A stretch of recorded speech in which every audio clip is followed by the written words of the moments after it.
Сәлеметсіңдер ме балалар? Бұл 3-ші сынып математика пәні 163-ші сабақ бекіту.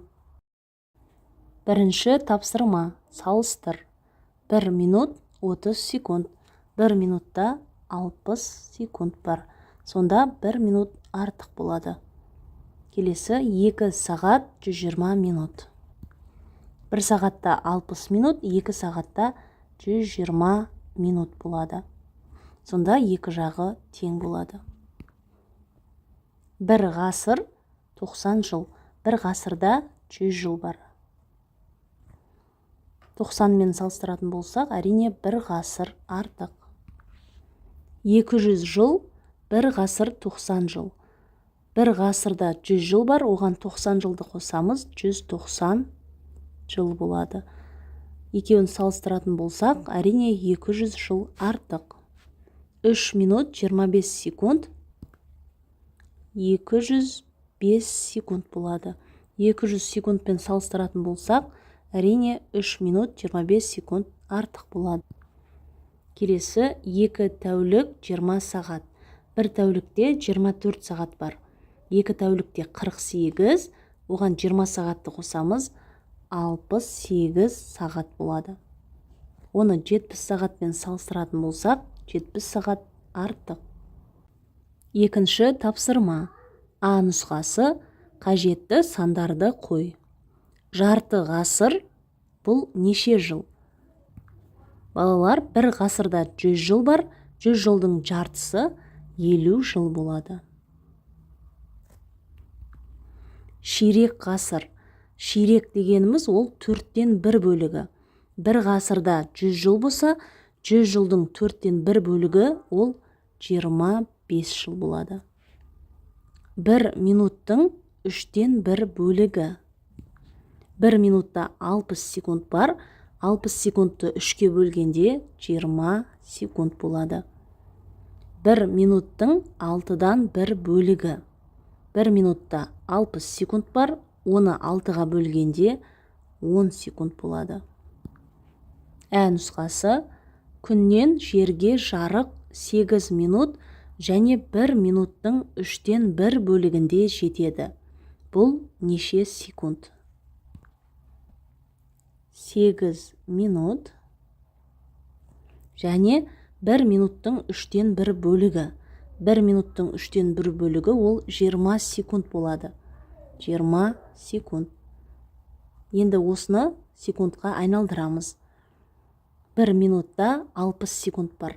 Ал 8-ді 60-ға көбейткенде 480 секунд болады. Оған мына 20 секундты қосамыз, 500 секунд болады. Жауабы күннен жерге жарық 500 секундта жетеді екен. 3-ші тапсырма. Есептерді шығар. А есебінің жауабы 180 нөмір. Ә есебінің жауабы 50 сөздік. 4-ші тапсырма. Есептерді шығар. А есебінің жауабы 45 минут. Ә есебінің жауабы 6 бала. 5-ші тапсырма. Әрбір сағат 3 сағат 20 минут 35 секундтан кейін қандай уақытты көрсетеді? Күндізгі және түнгі уақыттарды анықтаймыз. Бірінші сағатқа қараймыз. Күндізгі уақытпен есептесек, 14 сағат 15 минут 45 секунд болады. Ал ол 3 сағат 20 минут 35 секундтан кейін 17 сағат 36 минут 20 секунд болады. Ал түнгі уақыт бойынша қарайтын болсақ, мұнда сағат 2 сағат 15 минут 45 секунд болады. Ол 3 сағат 20 минут 35 секундтан кейін 5 сағат 36 минут 20 секунд болады. Барлығын 3 сағат 20 минут 35 секундтан кейін қандай уақыт көрсететінін жазып қойдым. 6-шы тапсырма. Бос орындарды толтыр. 80 секунд көбейту 2. 2 минут 40 секунд болады. 6 минут 40 секундты 5-ке бөлгенде 80 секунд болады. 3 минут 46 секундқа 2 минут 74 секундты қосқанда 420 секунд болады.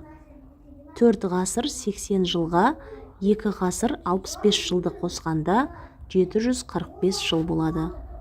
950 жылды 5-ке бөлгенде 1 ғасыр 90 жыл болады. 3 ғасыр 20 жылды 3-ке көбейткенде 9 ғасыр 60 жыл болады. 7-ші тапсырма. Есепті шығар. Сыныпта 32 оқушы бар. 8 оқушы ән айтады және билейді. 6 оқушы тек өлең айтады. 10 оқушы тек билейді. Неше оқушы өлең де айтпайды және би де билемейді. 7-ші есептің жауабы 6 оқушы өлең де айтпайды, би де билемейді. 8-ші тапсырма. Сызба бойынша өрнек құрастырып, ондағы амалдардың орындалу ретін белгіле. Өрнектің мәнін тап. Бірінші, 32-ні 2-ге көбейтеміз. 264 болады. Енді 264-ге 40-ты қосамыз. 304 болады. Келесі 950-ді 5-ке бөлеміз. 190 болады. 140-қа 190-ды қосқанда 330 болады. Келесі 78-ді 3-ке бөлеміз. 26 болады. 2-ні 26-ға көбейткенде 52 болады. Ең соңында енді осы үшеуін бір-біріне қосамыз. Сонда өрнектің мәні 686-ға тең. Сонда бізде осындай өрнек шығады. Бірінші, көбейту амалы.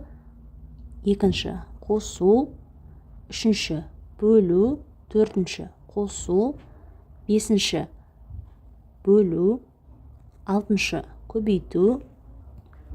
Жетінші, қосу амалы. Сегізінші, қосу амалы орындалады. Өрнектің мәні 686-ға тең.